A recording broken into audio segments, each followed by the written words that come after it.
시편 14편. 시편의 주제는 의인과 악인이지요. 시편에서 의인은 하나님의 심판을 피하는 복인이고, 악인은 심판을 피하지 못하는 사람을 말합니다. 오늘 말씀은 그 악인 중에서도 어리석은 자에 대한 내용이라고 하겠습니다. 시편 14편을 보통 무신론자에 관한 말씀이라고 하는데요. 정말 그런지 한번 살펴보도록 하겠습니다. 어리석은 자는 그 마음에 이르기를 하나님이 없다 하는도다. 그들은 부패하고 그 행실이 가증하니 선을 행하는 자가 없도다. 어리석은 사람은 하나님이 없다는 말을 입 밖으로 내는 사람이 아니라 속으로 하는 사람이라는 거죠. 어리석다는 말 때문에 어리석은 자를 바보라고 생각할지 모르지만 사실은 교활한 사람인 거죠. 하나님이 없다 해서 없다라는 뜻의 히브리어 아이는 아무것도 아니다라는 뜻도 있습니다. 어리석은 자는 속으로 하나님이 아무것도 아니라고 하는 사람이라는 뜻이지요. 어리석다로 번역된 나발은 바보라는 뜻이지만 실제로 지능이 낮거나 사회생활을 못하는 그런 사람은 아닙니다. 구약에서 대표적인 어리석은 인물은 나발일 것 같은데요. 나발은 다윗을 무시하고 인색하게 굴다가 제풀에 놀라서 죽었습니다. 나발의 아름다운 아내 아비가일은 다윗에게 시집을 갔고 자식도 없이 죽었기 때문에 다윗에게 떡 하나 주는 것도 아까워하던 그 나발의 재산은 전부 날아갔습니다. 아내가 다윗에게 시집을 갔으니 계대법으로 아들을 낳아 땅을 물려둘 수도 없고 나발의 이름은 가나안 상속자의 명단에서 영원히 지워졌습니다. 일반적으로 말하면 패가 망신이고 신약 버전으로 하면 영생을 잃은 겁니다. 어리석다는 말은 마태복음에도 나오는데요. 예수님은 자신의 말을 듣고 실천하지 않는 자는 모래 위에 집을 지은 자처럼 어리석은 사람이라고 하셨습니다. 하나님의 심판을 견디지 못하기 때문이죠. 신구약이 전부 어리석은 사람은 심판을 피하지 못하는 사람, 영생을 잃은 사람으로 정의한다는 것을 알 수 있습니다. 구약의 어리석은 자 나발도 신약의 어리석은 자도 이스라엘 사람이었지 이방인들은 아니었습니다. 지금식으로 하면 이 어리석은 자는 교인들 중에 있다는 얘기죠.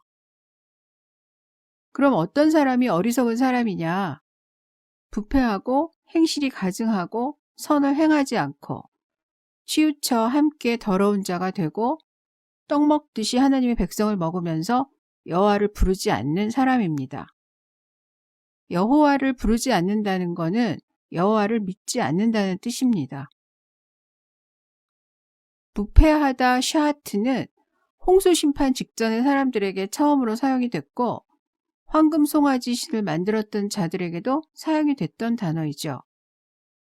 행실이 가증하다에서 가증하다는 우상과 관련되어서 사용이 되기 때문에 이것들을 종합하면 어리석은 자란 자기가 필요한 능력이나 돈을 신으로 숭배는 하지만 하나님은 아무것도 아니라고 여기기 때문에 하나님이 보시기에 선한 것을 선하다고 여기지도 않고 행하지도 않는 사람이라는 것을 알 수 있습니다.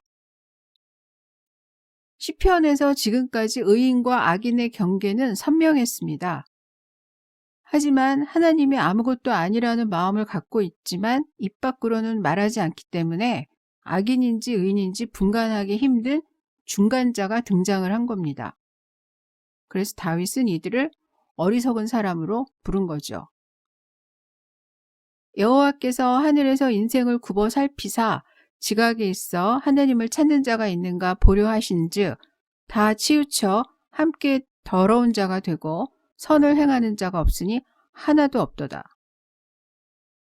사람은 속일 수가 있습니다. 그러나 인생을 굽어 살피는 하나님은 속일 수가 없죠. 여기서 인생은 아담의 자손이라는 뜻이고 지각으로 번역된 마스킬은 지혜롭게 하다, 깨닫게 하다라는 뜻입니다. 이 지각이라는 말은 뱀의 말을 듣고 선악과 나무를 본 여자가 지혜롭게 할 만한 나무다라고 할 때 처음 나왔습니다. 여자는 하나님께 순종하는 지혜가 아니라 하나님과 상관없는 지혜를 갖고 싶었기 때문에 선악과를 먹었고 결국 지각을 가졌죠. 인생들은 하와를 닮았기 때문에 지각을 하나님께 순종하는 수단으로 절대 사용하지 않습니다. 그러니까 인생이 지각을 통해서 하나님을 찾는 건 불가능하죠. 하나님이 못 찾으신 거예요. 그래서 인생들이 하나님을 찾을 수 있는 방법은 율법을 주야로 묵상하는 것을 통해서 하나님을 아는 지식을 얻는 것뿐이지요. 3절입니다. 다 치우쳐 함께 더러운 자가 되고 선을 행하는 자가 없으니 하나도 없도다. 다 치우쳐에서 치우치다는 방향을 바꾸다, 반역을 하다라는 뜻이고 함께 더러운 자가 되고는 도덕적으로 부패한 연합체가 되었다라는 뜻입니다.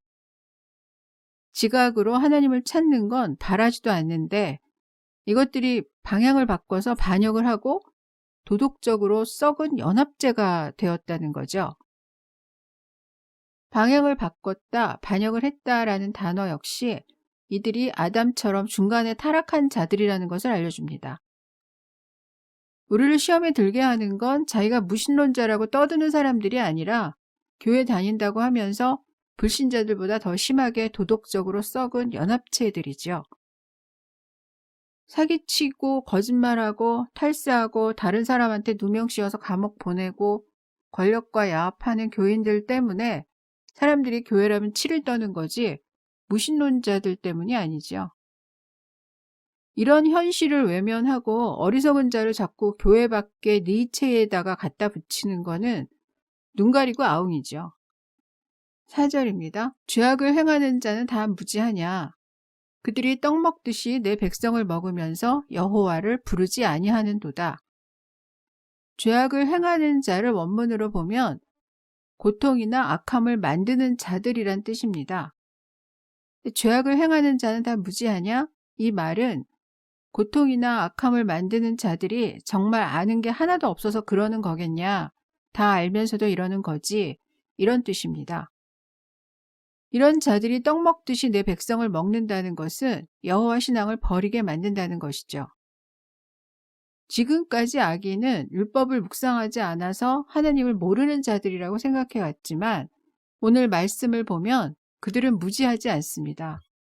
다 알면서도 여호와를 믿지 않고 하나님의 백성들을 시험에 들게 하지요. 그러니까 어리석은 자는 무신론자의 외양을 가진 게 아니라 신자의 외양을 가지고 속으로 하나님이 아무것도 아닌 것처럼 여기기 때문에 사람들이 속는 것이고 신앙을 망치는 거죠. 나발이 이스라엘 사람이었듯이 어리석은 사람은 무신론자가 아니라 하나님 보시기에 선을 행하지 않는 자들, 예수님의 말씀을 듣고도 실천하지 않는 자들입니다. 너희가 가난한 자의 계획을 부끄럽게 하나 오직 여호와는 그의 피난처가 되시도다. 시편에서 의인은 가난한 자로 표현을 하는데요. 자신을 스스로 구원할 능력이 없다는 것을 알고 하나님을 의지하기 때문입니다. 그런데 어리석은 자가 의인들이 여호와께 피하는 걸 부끄러워하게 만든다는 겁니다. 주변에 하나님이 어딨냐, 차라리 내 주먹을 믿어라 이렇게 하는 사람들은 하나씩은 있죠. 하지만 이런 사람에게 영향을 받는 그리스도인들은 별로 없습니다. 신앙을 위협하는 건 무신론자가 아니라 겉모양은 신앙인인데 속으로 하나님이 없다고 하는 사람들입니다. 생각해 보세요. 무신론자가 나를 비웃는 것이 영향의 끝입니까? 아마 그들이 그러든지 말든지 아무도 신경을 쓰지 않을 겁니다. 하지만 같은 교인이 그러면 얘기가 다르죠. 영향을 받습니다. 어리석은 자는 우리 가까이에 있다는 것을 기억해야 합니다. 피난처는 폭풍과 폭염이 올 때 진가를 발휘하죠. 그 전에는 그 가치를 모릅니다. 늘 훈풍이 불고 파란 하늘만 계속 될 거라고 생각하니 모래 위에 집을 짓는 거죠. 믿음을 부의 수단으로 삼고 도덕적으로 부패한 사람들과 한패가 되어서 하나님이 선하게 여기는 것을 전혀 실천하지 않으면서 말로는 믿음 있는 척 한다면 그 사람이 어리석은 사람이죠. 어리석은 자들에게 영향받지 않으시길 주님의 이름으로 축복합니다. 아멘. 기도하겠습니다. 하나님 아버지, 저희가 조심하고 깨어있지 않으면 언제든지 어리석은 사람이 될 수 있다는 것을 알았습니다. 주님의 말씀을 듣고도 순종하지 않는 사람이 어리석은 사람이라는 것을 알면서도 말씀에 순종하기 위해서 기도하기보다 내 소원을 들어달라고 기도하기에 바빴음을 회개합니다. 저희가 다른 사람을 시험에 들게 하는 어리석은 사람이 되지 않게 하여 주시고, 어리석은 사람 때문에 시험에 들지 않도록 저희들을 지켜주시옵소서. 늘 하나님 말씀에 순종하는 성령의 지혜를 주셔서 슬기로운 신앙생활을 하도록 도와주시옵소서. 예수 그리스도 이름으로 기도드렸습니다. 아멘.